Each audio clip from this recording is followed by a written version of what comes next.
이 세상 사람들은 다 자기가 이 세상의 중심이라고 생각하고 자기가 주인공이라고 생각합니다. 뭐 어떤 의미에서는 맞죠. 각자가 다 어떠한 한 이야기의 주인공이고 중심입니다. 근데 문제는 그 이야기가 비극이라는 사실이죠. 그래서 우리는 성대하고 화려한 잔치를 꿈꾸지만 현실은 이제 포도주가 떨어진 잔치입니다. 기쁨과 만족은 없고 수치와 슬픔, 불만족, 고통, 아픔 뿐이죠. 그래서 잔치집이어야 하는 이곳이 이제 어둠으로, 눈물과 한숨으로, 또 서로를 향한 미움과 비난의 말로 가득한 이제 초상집이 되었습니다. 우리에게는 이러한 상황을 바꿀 만한 능력이 없죠. 그래서 주님께서 오셨습니다. 주님께서 처음으로 행하신 이 물로 포도주를 바꾸신 이 표적의 의미가 바로 이것이죠. 예수님께서는 이제 조용히 해라, 이제 설교 시작했다, 예배 시작했다, 이제 조용히 앉아 있어라, 거기 다리 떠는 사람 누구야? 이렇게 하시는 분이 아니라 이제 기뻐하라, 이제 감사하라, 찬양하라. 요즘 말로 하면 이제 make some noise 이렇게 하면서 이제 뿌뿌뿌 하면서 이제 소리 질러, 막 스크림 이렇게 하는, 이제 그러려고 오신 거죠. 이제 뭔가 경건하게 그레고리안 찬가라고 하죠. 막 이제 그런 성당에서나 중세 성당에서나 들려오는 그런 거룩하고 경건한 분위기를 자아내기 위해 오신 것이 아니라 우리에게 잔치를 주러 오신 것입니다. 그래서 영원한 기쁨으로 가득 찬 잔치가 이제 시작되었다라고 선언하시며 예수님께서 등장하시는 것이죠. 참된 만족을 경험케 되리라. 이제 너에게 참된 만족을 베푸는 나는 너의 신랑이다. 이렇게 말씀하시면서 예수님께서 등장하십니다. 이게 이제 요한복음 2장 맨 앞부분에 나오는 혼인잔치 자리에 포도주가 떨어진 이 심각한 문제를 이제 해결하심으로 등장하신 그 예수님의 첫 사역이 의미하는 바입니다. 정결 예식으로 씻겨지지 않는, 우리의 힘과 능력으로 씻을 수 없는 우리의 더러운 죄를 씻으시고, 이 정결 예식에 사용하는 물을 포도주로 바꿈으로써 우리의 더러운 죄를 친히 씻어주실 것을 보여주신 것이죠.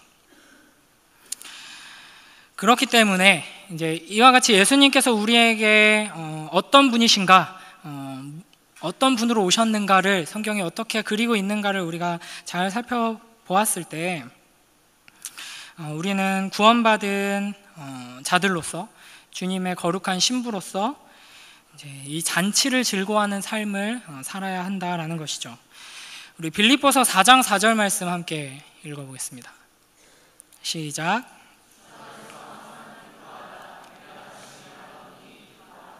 아멘.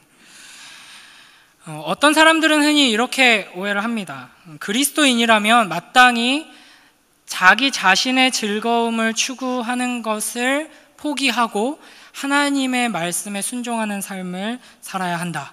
하나님의 뜻을 구해야 한다. 근데 여기에 좀 오해가 있죠.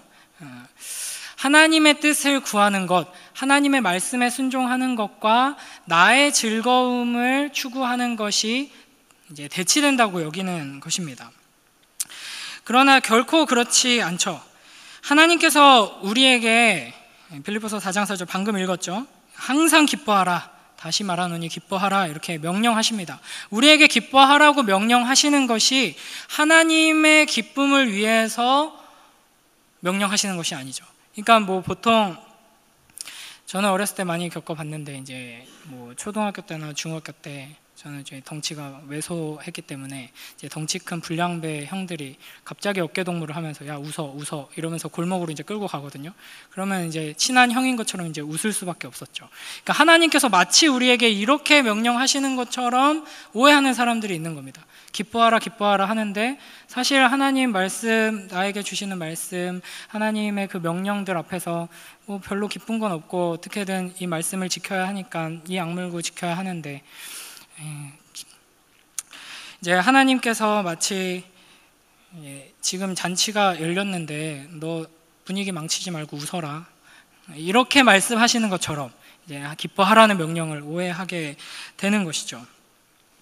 내가 참으로 하나님의 뜻을, 그 하나님의 사랑을, 우리를 향한 하나님의 계획을 성경이 가르치는 대로 분명히 깨닫는다면 하나님께서 우리에게 주시는 이 모든 명령에 온전히 순종하는 것이 우리에게 가장 큰 기쁨이 된다는 것을 알게 될 것입니다. 인간은 누구나 기쁨을 추구하죠. 기쁨을 원합니다. 이제 그런 점에서 모든 인간을 쾌락주의자라고 표현할 수 있겠습니다. 근데 이 세상의 쾌락주의자들과 이제 성경적인 쾌락주의자들, 이제 기독교 쾌락주의라는 용어를 쓴 이제 신학자도 있거든요. 그 차이점은 세상은 나 자신의 즐거움을 추구하지만 기독교인들은, 성경이 가르치는 삶은 나 자신의 기쁨과 즐거움은 이 악물고 뒷편으로 밀어놓고 하나님의 명령에 순종한다, 여기에 있는 것이 아니죠. 어디에서 즐거움을 찾는가에 가장 큰 차이가 있습니다. 그러니까 세상은 하찮은 것, 이제 금세 사라지는 것, 쉽게 변질되는 것에서 만족을 찾고 기쁨을 얻습니다.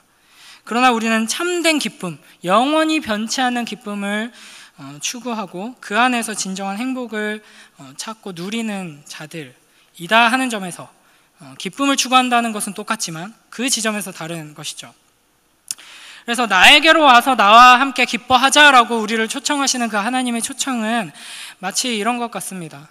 이제 어린아이가 이제 비가 오고 나서 흙탕물이 가득한 놀이터에서 이렇게 첨벙첨벙 하면서 막 흙탕물 다 젖어가지고 막 이렇게 놀고 있는 거죠. 근데 이제 엄마 아빠가 데리러 갑니다. 야, 여기서 이제 그만 놀고 이제 집에 가자. 얼른 집에 가서 이거 흙이랑 흙탕물이랑 다 털고 씻고 갈아입고 우리 이제 공항 가서 비행기 타고 몰디브 가야 되니까 우리 가자, 이렇게 하는 거죠. 근데 이제 그 아이는 이제 흙탕물에서 신나게 놀고 있는데 집에 가자 그러니까 짜증이 나죠. 나 지금 재미있게 놀고 있는데, 한참 지금 신나게 놀고 있는데 나의 기쁨을 빼앗는 우리 부모라고 생각하는 겁니다. 그러니까 우리가 하나님께서 우리에게 명령하시는 것에 대하여서 참된 기쁨으로 이제 반응하지 못하는 것은 우리의 시야가 그만큼 좁기 때문이고, 하나님께서 우리에게 주고자 하는 그 축복이 무엇인가를 보지 못하기 때문이죠. 이게 참 죄로 말미암아 타락한 인간의 어리석은 비참한 모습입니다. 죄가 우리의 눈을 가려서 우리는 우리를 향한 하나님의 사랑을 보지 못하고 이제 깨닫지 못하는 것이죠. 하나님께서 우리보다 더 우리의 기쁨을 간절히 원하고 계시고 우리의 기쁨을 회복시키기 위해서 지금까지 신실하게 역사하셨고 지금도 일하고 계시고 앞으로 완성하실 것이다 라는 것을 우리가 알지 못하기 때문에 하나님께서 우리에게 주시는 그 음성 앞에서 나의 기쁨을 빼앗고 이 재미있는 흙덩이를 빨리 놓고 씻으라고, 귀찮게 힘들게 옷을 벗으라고 하는 구나, 이렇게 이제 여기는 것입니다. 웨스트민스터 소요리문답 제1문을 다 아시죠? 이거는 이제 훈련을 받지 않으셨어도 이제 너무 자주 인용하기 때문에 우리 한번 띄워주시죠. 제가 묻고 함께 답해 보겠습니다. 사람의 제일 되는 목적이 무엇입니까?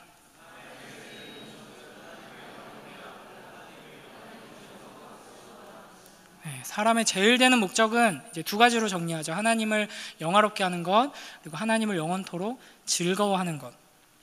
그러니까 하나님께서 우리의 즐거움을 위해 일하신다 하는 요 개념이 좀 쉽지 않은 것 같습니다. 왜냐하면 얼마 전에도 이제 중고등부 아이들 제자반들은 소요리문답을 지금 하고 있는데요. 아이들하고 이렇게 대화를 하던 중에 뭐 우연히 이게 나왔어요. 그래서 소요리문답 1문이 뭐냐 그랬더니 하나님을 영화롭게 하고 하나님을 즐겁게 해드리는 것으로 이해하고 있는 친구들이 몇 명 있더라고요. 그러니까 이 소요리문답을 자주 들었음에도 불구하고 이제 하나님을 즐거워한다, 내 즐거움이라고 생각하지 못하는 겁니다. 하나님께 영광 돌리는 것, 이건 너무 쉽죠. 그리고 하나님을 즐겁게 해드리는 것, 이렇게 오해를 하는 겁니다. 그렇지 않죠. 하나님께서 우리를 지으시고 선택하시고 구원하셔서 지금 이 자리에 하나님의 자녀 삼으시고 붙드시는 목적은 하나님이 얼마나 크고 아름답고 위대하신지를 우리가 깨닫고 알고 느끼고 그 은혜를 누림으로 즐거워하도록 하기 위해서 하나님께서는 창조하시고 구원하시고 지금도 역사하고 계시는 것입니다. 하나님께서는 주님 안에서 우리가 기쁨과 즐거움과 행복을 누리며 영원히 살도록 하기 위해서 우리를 부르셨습니다. 하나님께서 결코 우리에게 우리 안에 있는 기쁨과 또 행복을 향한 그 갈망을 절제하고 억누르라고 요구하지 않으신다는 것이죠. 우리의 문제는 기쁨을 얻고 싶다, 이 고통에서 벗어나 기쁨으로 충만한 삶을 살고 싶다, 행복하고 싶다, 즐겁게 좀 살고 싶다라는 욕망을 내려놓지 못한 게 우리의 문제가 아니라 정반대입니다. 이 무소유의 마음을 가지지 못한 게 우리의 문제가 아니라 너무나 쉽게 만족해버리는 게 우리의 가장 심각한 문제입니다. 돈만 조금 넉넉해지면, 우리 자녀 성적만 조금 오르면, 내가 계획했던 것이 조금 잘 되면 우리는 너무 쉽게 만족해버리죠. 너무나도 쉽게 만족해버리고 너무나도 쉽게 즐거워하는 것이 우리의 가장 심각한 문제입니다. 하나님께서는 하나님 자신을 우리에게 다 쏟아 부어 주시기를 간절히 원하시며 지금도 자신을 우리에게 내어주고 계신데, 그 하나님으로부터 얻을 수 있는 무한하고 영원한 기쁨과 즐거움과 행복을 갈망하지 않고 지금 내 앞에 작은 문제가 해결됐을 때 너무 기뻐하고 즐거워하고 만족해 하는 것이죠. 우리 모두가 이 놀이터 흙탕물에 만족하는 어리석은 자가 되지 말고 하나님을 갈망하고 더 갈망하며 그분 안에서 누리는 참된 기쁨과 즐거움과 행복을 풍성하게 누리는 복된 삶을 살게 되길 주님의 이름으로 축원합니다. 우리 요한복음 15장 11절 말씀 한번 함께 읽어보겠습니다. 시작.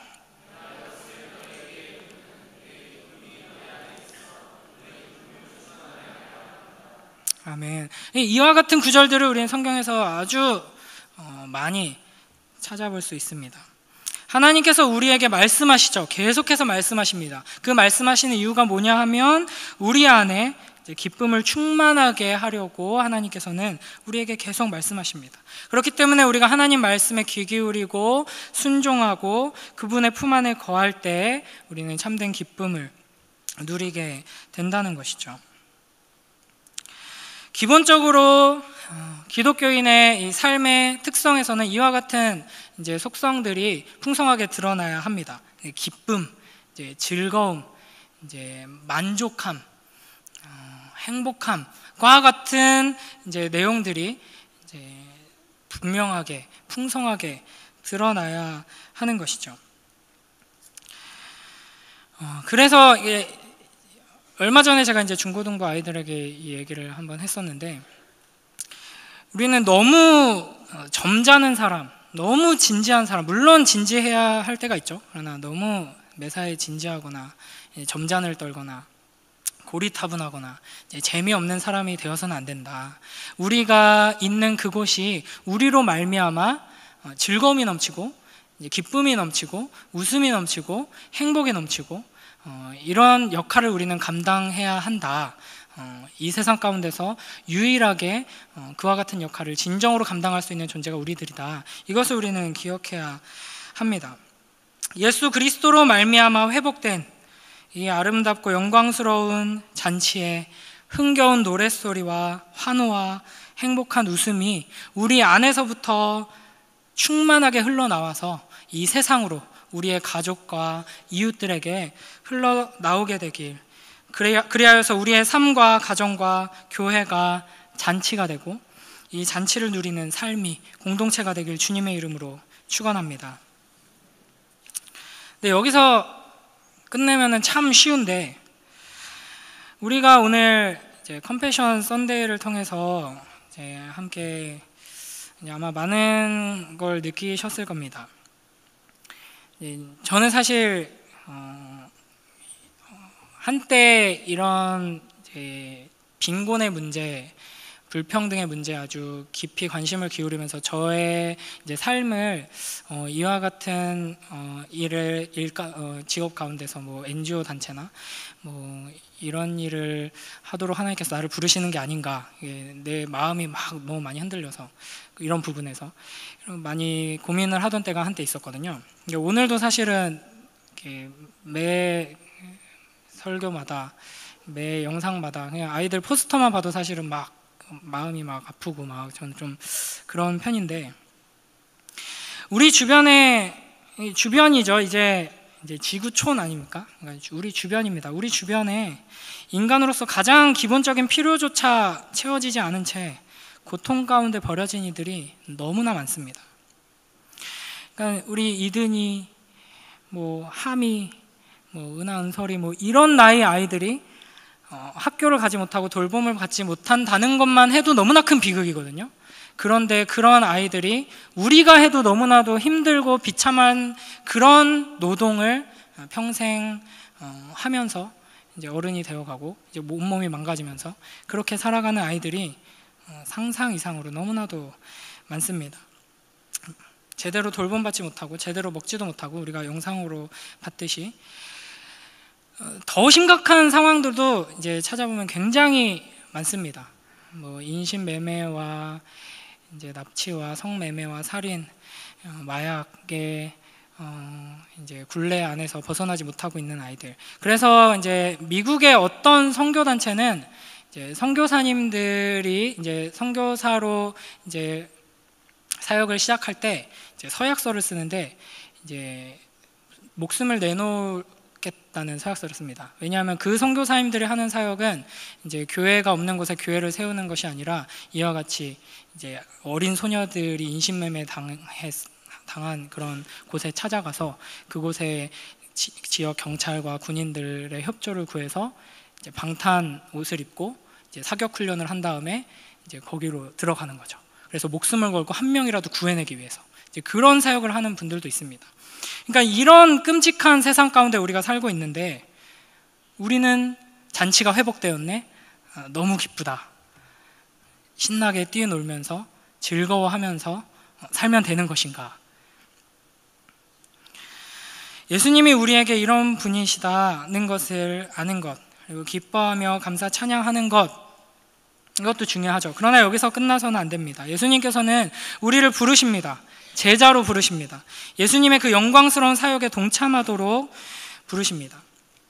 사실 성경에 예수님께서 웃으셨다라는 기록은 없습니다. 물론 예수님 웃으셨을 것입니다. 그래서 이 성경의 내용을 가지고 이제 뭐 드라마로 만든 그런 영상들을 보면은 이제 예수님과 제자들이 막 전도 여행을 이렇게 다닐 때 굉장히 막 천진난만한 아이들처럼 막 서로 앞서거니 뒤서거니 뛰기도 하고 막 이런 모습으로 그리거든요. 상당히 잘 표현했다라고 저는 생각을 합니다. 그러나 성경에서는 예수님이 웃으셨다는 기록이 없거든요. 성경에서 강조하고 있는 우리 예수님은 슬픔의 사람입니다. 고통의 사람이고 십자가의 길을 걸어가고 고난받고 죽으신 주님이십니다. 예수님은 우리의 눈물을 닦아주시고 슬픔을 기쁨으로 바꿔주시고 우리의 잔치를 회복시켜 주셨습니다. 그러나 우리 예수님은 슬픔의 사람이었습니다. 고난의 삶을 사셨고 우리를 위해 죽으셨습니다. 여기에 우리를 향한 주님의 부르심이 있습니다.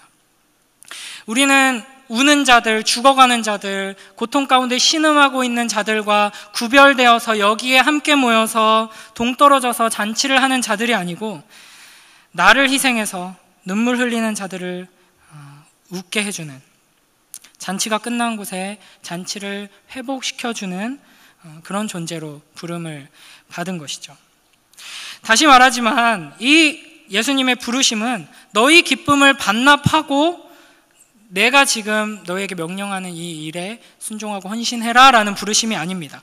진정한 기쁨을 나와 함께 나누며 누리자라는 부르심이라는 것이죠. 영원하고 영광스러운 기쁨의 잔치로 주님께서는 우리를 부르십니다. 우리를 예수님과 같이 사랑함으로 누릴 수 있는 기쁨 가운데로 우리를 부르신다는 것이죠. 그러니까 이 기쁨을 우리가 참되게 누리려면 적당하게 내가 할 수 있는 정도로 사랑을 실천했을 때는 결코 이 기쁨을 누릴 수 없습니다. 나의 마음과 시간과 물질과 노력을 있는 힘껏 쏟아 부을 때, 고통스러울 만큼 쏟아 부으며 사랑할 때야 비로소 이 기쁨을 누릴 수 있게 될 것입니다. 하나님께서 우리에게 허락하신 이 기쁨은 다른 어떤 기쁨과도 비교할 수 없는 그런 기쁨인 것이죠. 그러니까 예를 들면 이런 겁니다. 낮 예배 때도 이런 말씀을 하셨는데, 다 죽은 자녀가 다시 건강하게 회복되는 것을 눈앞에서 본 기쁨과 비교할 수 있는 기쁨이 있을까요? 성적이 오르고, 월급이 오르고, 집값이 오르고, 내 미모가 오르고, 건강이 회복되고, 이런 거 기쁘죠. 너무 기쁜 일입니다. 간절히 우리가 소망하는 일이죠. 그러나 다 죽어버린 자녀가 눈앞에서 살아나는 것을 경험하는 기쁨, 이것과는 비교할 수조차 없을 것입니다. 예수님께서 십자가를 지고 그 죽음의 길을 걸어가실 때 이 기쁨을 바라보시며 걸어가셨습니다. 그리고 우리에게 이 기쁨을 함께 누리자. 너 이거 한번 맛보면은 다른 거는 아무것도 아닌 게 될 것이다. 나와 함께 이 기쁨을 누리자라고 우리를 초청하고 계시는 것입니다. 자신을 희생해서 잔치를 회복시키시는 그 예수님을 바라보며 나를 희생해서 잔치를 회복시키는 그 일에서 얻을 수 있는 그 기쁨을 맛보는 이들이 우리 가운데 하나하나 늘어나게 될 때 우리 공동체는 하나님께서 우리에게 허락하신 그 놀라운 일을 행하게 될 것입니다. 여러분, 이 사랑 나눈 축제를 이제 앞두고 여러분 마음 가운데 또 여러 사람들이 이제 떠오르실 겁니다.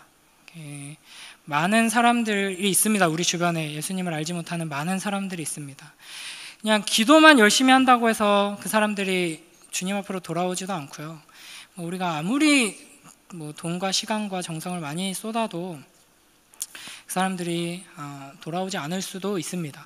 그러나 하나님께서는 대가를 바라지 않고 결과가 어떠하던 간에 내가 사랑해서 왔지만 나를 무시하고 나를 거부하고 심지어는 나를 십자가에 못 박아도 죽기까지 사랑하는 그 사랑으로 우리를 부르시며 이 안에 참된 기쁨이 있다라고 말씀하십니다.